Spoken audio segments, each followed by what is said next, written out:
Assalamualaikum warahmatullahi wabarakatuh. Alhamdulillahirabbil alamin. Wassalatu wassalamu ala Rasulillah wa ala alihi washabihi ajmain. Saudara sekalian, para pemuda sahabat Jagakarsa, marilah kita bersyukur pada Allah dengan sebenar-benar syukur bahwa sampai detik kali ini Allah memberikan kenikmatan yang luar biasa, besar dan banyaknya. Di masa pandemi ini, mari kita introspeksi. Sebenarnya masa pandemi yang cukup panjang dan akan panjang itu adalah ujian dari Allah Ta'ala kepada kita semua tanpa terkecuali. Yang sekarang kita mungkin mengalami musibah sakit, ataupun kekurangan ekonomi, ataupun kehilangan pekerjaan, ataupun kelebihan pekerjaan, sesungguhnya semuanya itu adalah ujian. Nah, ujian-ujian yang beraneka ragam itu jangan sampai membuat kita lalai ke dalam dunia ini. Sungguhnya dunia ini sangat-sangat sebentar. Jadi mari kita bersama-sama semangat dalam dakwah, semangat untuk menebarkan kebaikan dan kebajikan, dan apapun yang kita miliki, mari kita ikut berkontribusi di dalam berdakwah. Karena sesungguhnya Allah sangat mencintai orang-orang yang berdakwah. Berdakwah adalah perbuatannya para nabi dan rasul dan ulama-ulama salafus sholihin serta orang-orang pilihan. Mereka meninggalkan keluarganya, meninggalkan kesibukan duniawi demi mencintai Allah dan Rasulnya. Dengan dakwah, Islam tersebar ke seluruh dunia, tersebar ke negeri Nusantara ini. Dengan dakwah pula kebaikan, keberkahan, kemaslahatan umat manusia bisa tercapai. Mari kita semangat dalam dakwah. Jangan lupa mohon pada Allah supaya dikuatkan dalam menempuh jalan kebenaran. Aku qouli hadza wa astaghfirullahaladzim innahu wal ghafurur rahim. Assalamualaikum warahmatullahi wabarakatuh. Diklik lagi, ya.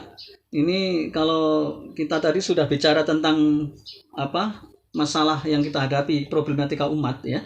Ini kita tidak bisa sedih. Bagi saya sedihnya orang ngerti itu berpahala. Kalau sedihnya orang nggak punya ilmu, ya sedih-sedih saja. Kalau sedihnya orang punya ilmu itu insya Allah berpahala. Sedih mikir umat, bukan sedih mikir diri sendiri, ya. Sedih mikir umat. Kalau pengen dapat pahala, sedihlah mikir umat, jangan mikir diri sendiri, ya. Nah, pertama ini flashback ke masa lalu, bahwa daulah Islam itu cukup luar biasa, 13 abad lamanya. Di zaman Rasulullah itu 10 tahun, kemudian Khulafaur Rasyidin, kemudian Bani Umayyah, Abbasiyah, dan Utsmaniyah. Meskipun ini jatuh bangun, singkatnya begini, ketika Islam ada dalam bentuk negara, maka justru orang-orang kafir, orang-orang Eropa, orang Afrika, orang Asia itu minta pertolongan umat Islam. Jadi kita tidak bayangkan bahwa orang Eropa, Bosnia Herzegovina itu minta tolong kepada Turki Utsmani, pada umat Islam. Mereka ditindas negara-negara Eropa, kerajaan-kerajaan Eropa. Kita sulit membayangkan di Spanyol yang mayoritas bahkan 100% Nasrani atau Kristen, mereka minta tolong kepada umat Islam di zaman Bani Umayyah. Akhirnya umat Islam masuk ke Spanyol 700 tahun menjadi negara Islam Andalusia, Spanyol. Jadi camkan baik-baik, 700 tahun. Jadi mulai abad 7 sampai abad 14. Ya. Kemudian dihancurkan oleh Raja Ferdinand sama Ratu Isabel, yaitu umat Islam dibunuhi, umat Yahudi dibunuhi, ya, sama Ratu Isabel dan Raja Ferdinand. Disuruh murtad, kalau nggak murtad dibunuh atau pergi meninggalkan Spanyol. Itu karakter-karakter orang kafir, ya. Jadi kalau Anda mau dimurtadkan, Anda mau dibunuh, ya silahkan aja orang kafir menguasai dunia Islam. Kalau tidak sebaliknya, dakwah harus semangat. Tidak boleh ngantuk, ya ngantuk sesaat, 1 menit aja ya. Setelah itu nggak ngantuk lagi. Bosen juga nggak apa-apa, 1 menit aja bosen. Setelah itu fresh lagi. Ya, kalau ngantuk ya mendengarkan itu ya memang harus sabar. Kalau ngantuk ya ngopi dulu aja lah, ngopi aja ya. Ngopi atau ngeteh biar nggak ngantuk. Gimana caranya lah, ya. Kalau ngantuk ya saya ngantuk, tapi kalau ngomong kan nggak ngantuk. Saya ngopi tadi supaya kuat ya. Kopinya kopi pahit, ya. Kopi pahit, jangan kopi manis. Teh pahit, kopi pahit itu enggak bikin seger ya. Terus berikutnya, ya, eh, setelah jadi Islam ini, kenapa Islam ada? Islam itu menjaga agama, ya. Kalau Islam diterapkan dalam bentuk negara, berarti Islam kafah. Di dalam surat Al-Baqarah Allah sampaikan, a'udzubillahi minasyaitonirrajim, bismillahirrahmanirrahim, ya ayyuhalladzina amanu dakhulu fis-silmi kafah wa la tattabi'u khutuwatis syaiton innahu lakum aduwwum mubin. Itu satu ayat ada 3 perintah. Ya ayyuhalladzina amanu, wahai orang yang beriman, ya perintahnya. Udkhulu fis-silmi kafah, masuklah kalian ke dalam Islam secara kafah, secara menyeluruh. Ya, jadi ibadahnya iya, puasanya iya, kemudian akhlaknya iya, politiknya iya, negaranya iya. Ya kalau negara sekarang belum ada apa ya, berdakwah, ya berdakwah supaya ada, ya karena itu nggak bisa dipisah-pisahkan antara sholat dan negara, antara politik dan puasa dan seterusnya, nggak bisa dipisahkan. Sebab kalau dipisahkan, kita manusia misalnya nggak punya tangan, mau, ya. Atau nggak punya kaki, mau, tentu nggak mau kan. Jadi manusia yang tampan, ganteng banget, tapi nggak punya hidung, atau nggak punya telinga, atau nggak punya kaki, ya tentu buntung. Itulah Islam. Islam itu di kalbunyanin yasyudum ba'dum ba'du. Islam itu seperti bangunan atau satu tubuh yang saling menguatkan. Ya, itu artinya kalau kita misalnya nggak punya negara atau nggak punya ekonomi, itu seperti orang yang pincang atau yang buta dan seterusnya. Maka kalau Islam diterapkan, pertama menjaga agama. Yang kedua adalah menjaga jiwa. Jadi kalau dalam Islam itu pembunuhan nggak banyak terjadi. Kenapa? Kalau dia membunuh dengan sengaja, ya, dan benar-benar sengaja, akan diganti kisos. Nah kalau sekarang punya hutang 5.000 aja dibunuh. Sekarang orang bunuh gara-gara cuma 1 juta, setengah juta bunuh. Hanya gara-gara nggak punya duit, orang lain dibunuh karena ada mobilnya diambil, ya. Insya Allah. Halo, masih connect? Masih, Pak. Oke, baik. Yang ketiga, akal. Jadi akalnya akan dijaga, karena sekarang ini banyak orang yang tidak berakal, artinya bingung, ya. Ya karena apa? Karena pendidikan agama mau dihilangkan, pendidikan agama tidak prioritas. Jadi pendidikan sekarang pendidikan Belanda. Yang agama masuk pesantren, masuk ini sekolah Islam, yang umum sekolah umum ini Belanda, ini kafir ini. Harus kita lawan. Itu cara Belanda untuk menghancurkan umat Islam, ya, dari pendidikan. Makanya sekarang kalau ada yang anaknya sekolah di umum, pindah ke agama, ke pesantren. Ijazahnya nanti ada ijazah, ya, ijazahnya ada itu, ya, gampang lah cari ijazah, gampang. Kemudian keturunan, ya, kehormatan. Jadi dalam Islam itu keadilan penuh. Dalam politik Islam nggak boleh pakai mahar, nggak boleh pakai plin-plan, ya. Kemudian keamanan dijaga. Saking hebatnya Islam ini, nanti ada banyak manusia masuk ke dalam Islam. Bara'aitan nasa yadkhuluna fi dinillahi afwajan. Kalau Islam diterapkan, maka keadilan, kesejahteraan, kemurahan dari Allah, maka banyak manusia yang akan masuk Islam. Inilah yang ditakutkan oleh orang-orang kafir. Dan kemudian menjaga negara dan seterusnya. Baik, langsung ke berikutnya.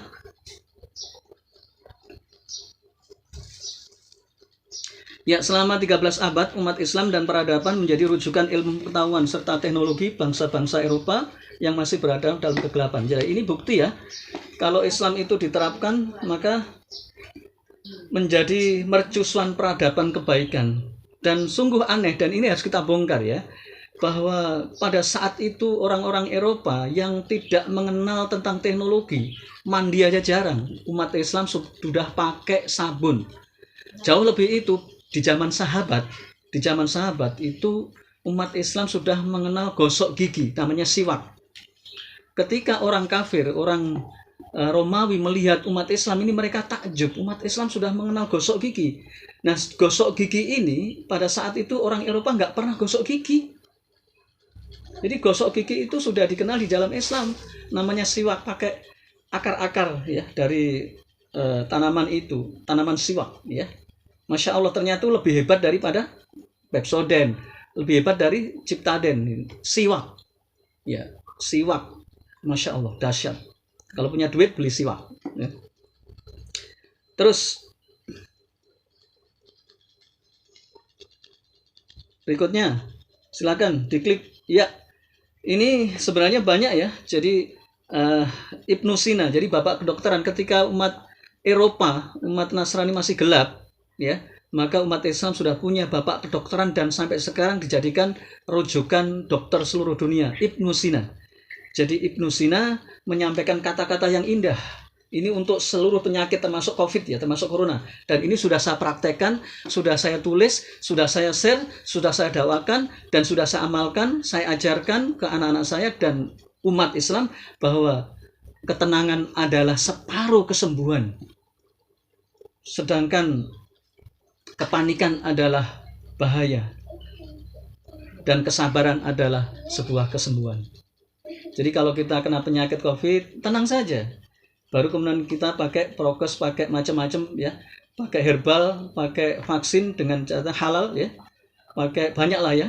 Saya sudah praktekkan ya, dengan banyak jeruk ya, jeruk lemon dipotong ya, kemudian dimasukkan ke gelas beserta kulitnya ya, dikasih air panas, diamkan 11 menit, nanti ada pahit-pahit gitu ya.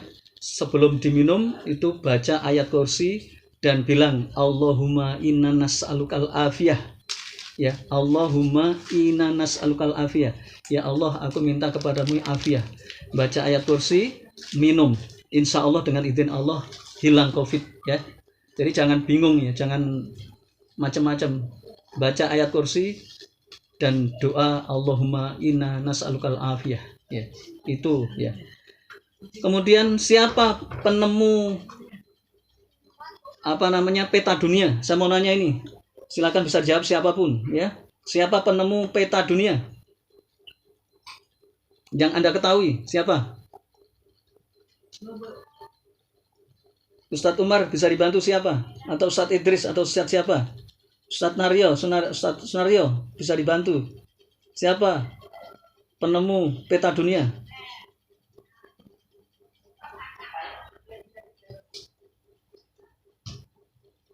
Nggak tahu.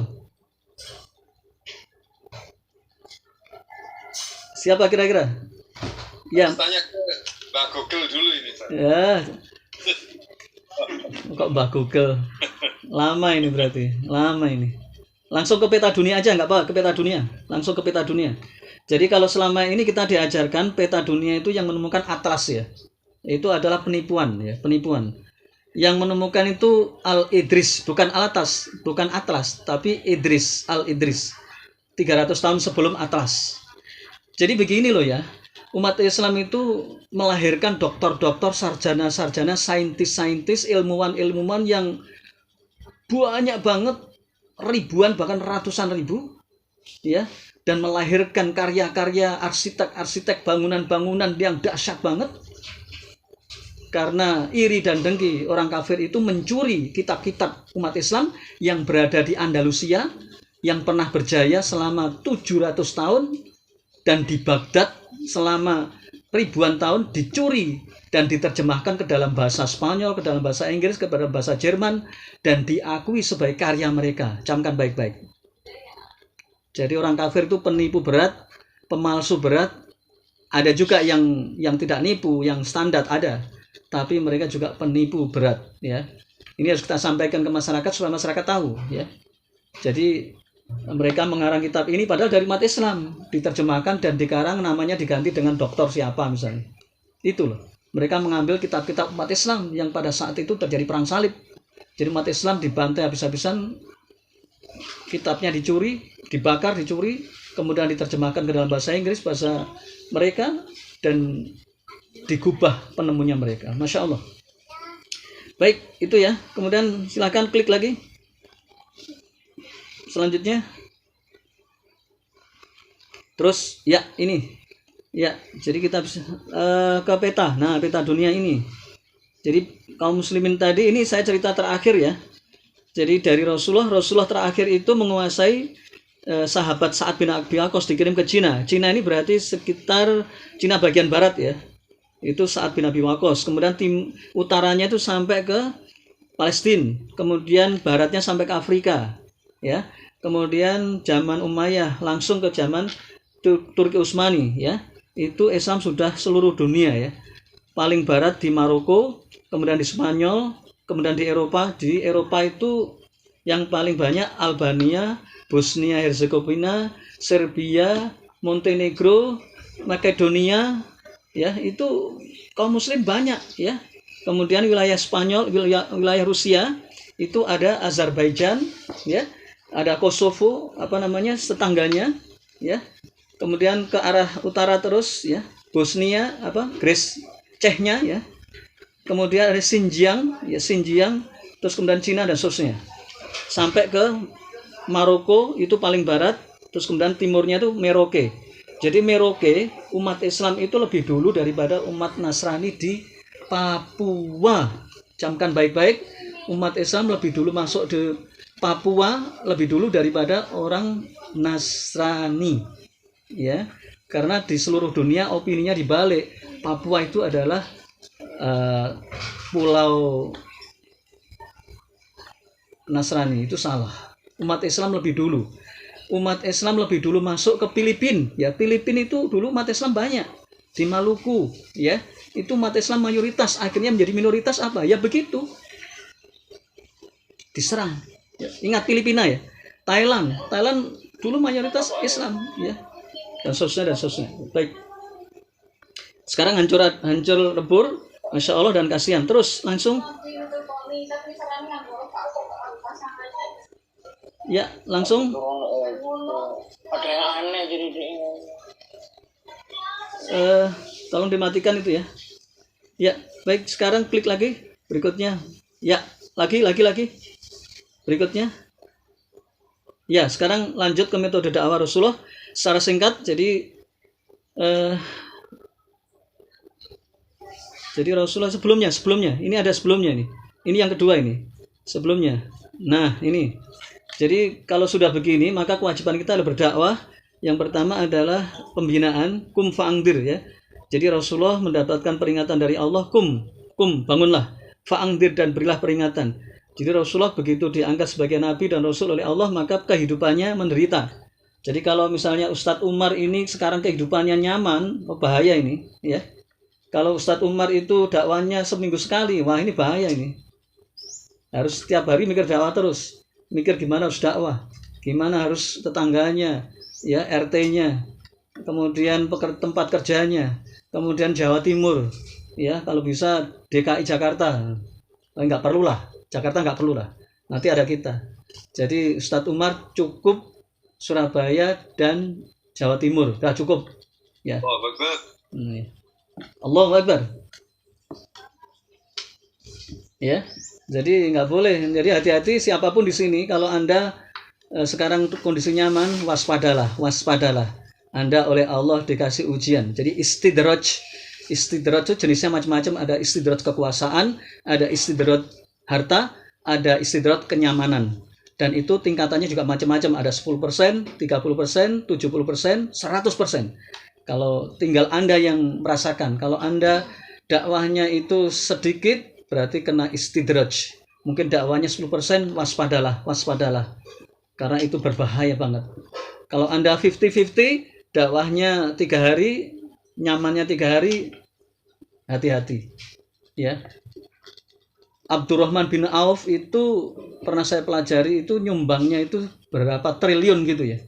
Itu saja, itu sampai Rasulullah lewat Aisyah menyampaikan Abdurrahman bin Auf masuk ke surga dengan cara merangkak, padahal sumbangannya itu triliunan.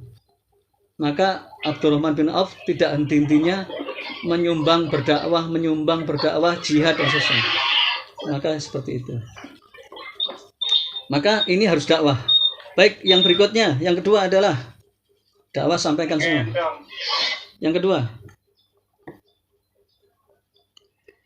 fasda bima tu'maru wa arid anil musyrikin. Jadi kalau tadi itu secara sembunyi, karena pada saat itu Islam masih kecil, maka 3 tahun berikutnya setelah Rasul diangkat sebagai nabi, itu fasda, ya, sampaikanlah terang-terangan bima tu'maru, apa-apa yang engkau perintahkan, wa arid anil musyrikin, dan berpalingan dari orang-orang musyrik. Artinya kita harus menyampaikan terang-terangan, karena sudah saatnya terang-terangan. Seperti sekarang ini terang-terangan, sampaikan apa adanya.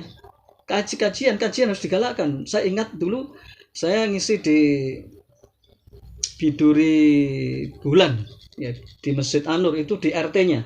Saya gelar di RT-nya. Di Biduri Pandan saya gelar di depan masjid itu RT. Jadi dakwah itu enggak di masjid saja. Di RT-nya saya ngisi. Pada saat itu di Biduri Pandan itu Pak Arif, nanti tanya Pak Arif. Saya ngisi di RT-nya. Ya, RT di Biduri Bulan saya juga ngisi di RT-nya. Di masjidnya ngisi di RT-nya iya. Kemudian Tahadus bin Nikmah, ini Bu Martin, jadi sahabatnya Ustadz Surakunto ini ya. Itu ngundang saya ngisi pengajian di Pizza Hut Tunjungan Plaza jam 1 dini hari. Coba bayangin, 1 dini hari. Masya Allah, amazing ini. 1 dini hari, semua pada orang tidur, kita ngisi pengajian. Ya bisanya memang mereka bangun itu sampai jam 2, sampai setengah 3. Saya pulang itu mendekati subuh ke Driorejo. Ya, ini jadi dakwah itu dimanapun Anda bisa. Kalau Anda nggak bisa ngisi, Anda kumpulkan orang 5 orang, 10 orang, isi. Kalau nggak bisa ngisi, undang yang bisa ngisi. Ya, jadi saya ngisi pengajian di sawah, ngisi pengajian di RT, ngisi pengajian di mall. Ya kapan-kapan ngisi pengajian di mana ini, di rumahnya Pak Huda aja. Sembelihkan kambing ya, sate kambing nanti. Ya, kambingnya Pak Farkan, Pak Haji Farkan, bilang salam nanti. Pak Farkan, kambing, sate kambing undang Ustadz Nafi dari Jakarta ini. Ya, kambing. Insyaallah. Bar, ditunggu undangannya. Iya. Ya, jadi jangan putus asa. Kita pokoknya ada di base, kita sampaikan dakwah. Saya waktu ingat ya, 13 tahun yang lalu ya. Ya, itu dari Gubeng sampai ke Bandung. Ya ada kereta namanya kereta bisnis. Pokoknya kalau ke Bandung itu saya mesti ke Gubeng. Dari Gubeng stasiun Gubeng itu jam habis subuh pokoknya. Sampai di Bandung itu kalau nggak salah jam 10 malam ya. Itu saya mendakwai di samping saya itu selama itu mereka tercengang. Di kereta itu kan ada ini ya sekitar 6 yang bangkunya 3-3 berhadapan-hadapan. Ya itu saya dakwai, saya ceritakan ini. Begini panjang mereka itu, masya Allah begitu ya, masya Allah mereka tercengang. Ya Anda harus berani ya. Pak Huda itu harus nanti datangi itu angkatan laut itu datangi. Ya, ngaji bertahun-tahun masa untuk keluarga saja nggak boleh itu, angkatan laut datangi. Saya dulu punya pengajian namanya Pak siapa tuh Pak Kapten itu. Kalau di lupa saya. Di daerahnya Pak Sodikin tuh namanya Pak Tatang atau siapa itu, lupa saya namanya. Itu kapten ya.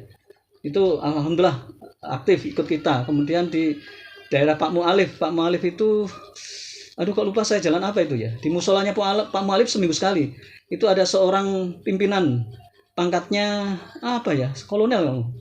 Itu ngaji ke kita. Ya begitu. Ya. Jadi saya punya pengajian kalangan militer. Nanti kalau bisa dikumpulkan. Saya ngisi di di Marinir Karangpilang itu, tanya Pak Walgita, Pak Muhammad ini. Saya di sana 5 tahun ya. Jadi kita dekati, kita ini ya. Ya pokoknya kita sampaikan apa adanya ya. Dan sekarang saya punya karyawan yang tadi saya cerita 17 orang, yaitu seminggu sekali ketemu. Jadi kita nggak pernah pilih-pilih ya.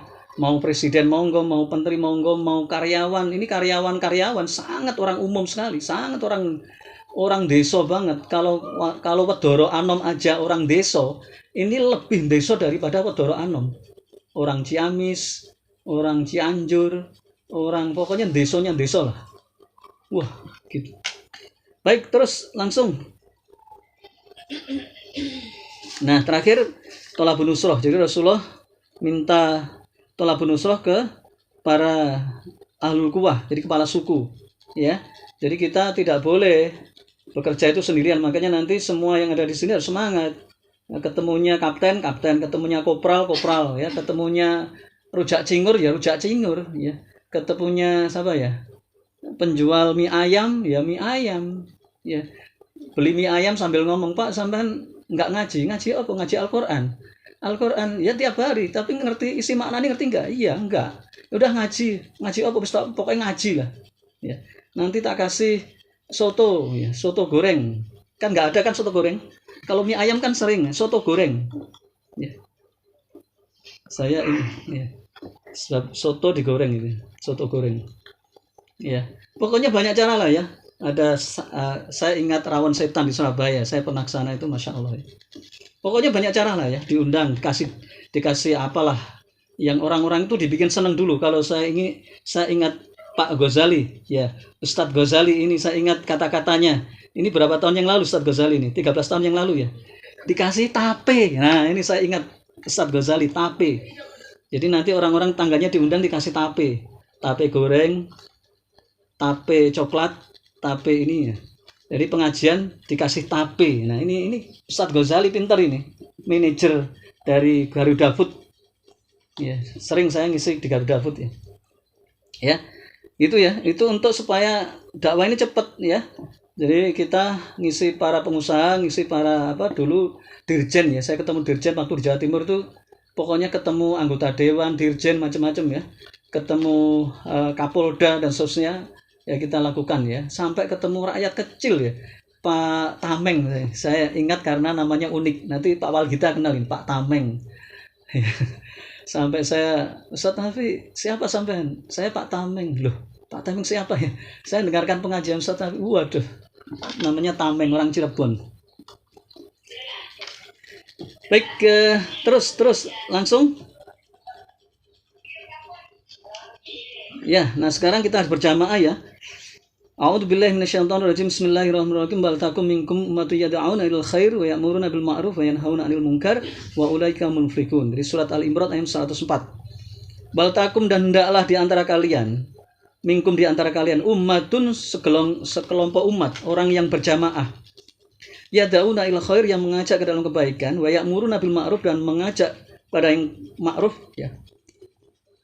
Wa yanhauna 'anil munkar, dan mencegah dari kemungkaran. Jadi Islam itu agama dakwah. Islam tidak ada kalau tidak ada dakwah. Kalau tidak ada wali songo, tidak ada wali 23, tidak ada pengemban dakwah, Islam nggak akan sampai ke seluruh dunia, tidak akan sampai ke tanah Nusantara. Harus dakwah. Oleh karena itu kita harus berdakwah kapanpun, dimanapun, dan siapapun ya. Dan harus berjamaah. Kalau sendiri-sendiri nggak bisa, karena berat. Maka kalau kita bisa melakukan seperti ini, apa dakwah? Mengajak kebaikan dan mencegah dari kemungkaran. Maka ulaika humul muflihun. Ini takkid ya. Ulaika, mereka hum ya, kedua muflihun. Jadi siapa orang yang beruntung? Orang yang melakukan dakwah. Bukan yang orang sholat saja, bukan orang yang zikir saja, orang yang berdakwah. Berdakwah adalah perbuatannya Nabi dan Rasul. Kalau kita pengen dicintai oleh Allah dan Rasulnya, para Nabi, dan dikumpulkan di surga bersama para Nabi, ya maka berdakwahlah. Berdakwah, mengajak kebaikan dan mencegah kemungkaran, karena itu adalah perbuatannya Nabi dan Rasul, dan paling mulia dan resikonya berat. Mulai dari dipenjara, mulai dari difitnah, diremehkan, dibully, dicaci, dan dimaki. Maka kalau kita bisa mengatasi itu semua, itu pahalanya besar. As-sabru nisful iman. Sabar itu separuhnya iman. Dan tidak ada pahala yang bisa mengalahkan pahalanya sabar. Sabar itu bagaimana? Sabar kalau kita menderita. Jadi kalau Anda berdakwah tidak menderita, pahalanya belum. Kalau kalian difitnah, kalian dicaci maki, kalian diremehkan, dibully, kalian dihina, maka itulah pahalanya besar sekali. Besarnya pahala mengikuti penderitaan. Ya, kalau kita hanya berdakwah santai-santai saja, saya santai aja dah dakwahnya dah, nyampaikan tentang sholat saja, ya nggak ada yang mencaci maki lah. Saya dakwahnya tentang akhlak saja, ya nggak ada yang mencaci maki, malah Anda dipuji. Wah hebat ini, penceramah ini hebat, karena dia ngajak ini. Tapi kalau ngajak politik pasti diremehkan. Makanya saya sendiri ya politik semuanya, karena semua itu konsultasi. Bahkan video saya yang paling sederhana ada mengajak untuk nikah. Ada orang yang nggak bisa nikah itu sebabnya apa? Ada orang yang gampang nikah itu sebabnya apa? Jadi mulai dari kecil sampai besar. Jadi Pak Huda kalau pengen nikah lagi nanti tak kasih resep yang mujarab ya. Tapi yang penting mau nikah lah. Kalau nggak mau nikah enggak lah. Ya. Nah ini ya berjamaah. Langsung terakhir ya, terakhir. Habis ini kita buka forum dialog. Jadi Rasulullah SAW itu sukses bukan karena semata-mata Rasulullah, tetapi Rasulullah dibantu oleh para sahabatnya. Ingat, berjamaah, dan Rasulullah mengajarkan akhirnya Islam tersebar ke seluruh dunia, ya. Semua dapat Islam. Pertama, Rasulullah dibantu dari kalangan jenderal. Siapa itu? Hamzah, Umar, Ibnu Khattab, Sa'ad bin Mu'adz, dan lain-lain. Masih banyak jenderal-jenderal yang bantu Islam. Rasulullah dibantu dari kalangan pengusaha, Utsman bin Affan, Abdurrahman bin Auf, Abu Bakar, Khadijah. Ya, ini Rasulullah dibantu para pengusaha. Baik, masih nyambung? Ini kok ada error?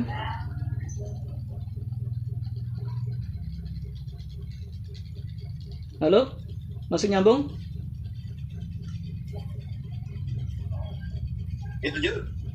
Lanjut ya. Kemudian dari kalangan pemuda ada Ali bin Abi Thalib, ada Abdullah bin Mas'ud, ada Zubair bin Awam, dan juga ada Ja'far dan seterusnya. Kemudian dari kalangan intelektual Mus'ab bin Umair, Sa'ad bin Abi Waqqas, Ja'far bin Abi Thalib, banyak ya. Kemudian dari kalangan wanita Khadijah, Nusaibah, Sofiyah binti Abdul Muthalib, dan seterusnya. Jadi Rasulullah dibantu dari berbagai kalangan, dan setelah mereka masuk Islam, akhirnya Islam dalam 23 tahun Islam sudah mencapai dunia, ya. Yang paling utara itu di wilayah Lebanon, Palestina, yang paling barat di wilayah Afrika Tengah, kemudian yang paling timur di Cina. Kemudian 100 tahun dari itu Islam sudah mencapai Eropa, kemudian mencapai Afrika, bahkan mencapai Spanyol. Spanyol itu baratnya barat ya. Eropa paling barat dan selatan. Eropa paling barat itu Spanyol ya. Kemudian sampai ke Papua ya. Dan Filipina itu mayoritas Muslim dahulu kala, sekarang ini. Jadi intinya kita berjamaah dan harus berdakwah. Your life is dakwah, my life and your life dakwah. Dan tidak boleh santai-santai saja. Santai nanti kalau sudah meninggal dunia, santai di kuburan, silakan tidur bertahun-tahun nggak apa-apa. Jadi Pak Huda, Ustadz Imam Ghazali, Ustadz Walgita, Ustadz Sunario, silakan Anda santainya nanti kalau sudah meninggal saja ya. Sekarang jangan santai-santai ya. Sekarang harus semangat ya. Ya semangat boleh, makan bakso boleh ya. Sate boleh ya. Kambing boleh ya. Tapi semangat dalam dakwah, kita dakwah together, Islam forever ya. Dakwah bersama-sama dan Islam harus selamanya. Jangan tunggu nanti, apalagi tapi. Dakwah is number one. Jamaah is number one. Oke, aku lupa lihada wa astaghfirullahaladzim innahu wal ghafurur rahim. Assalamualaikum warahmatullahi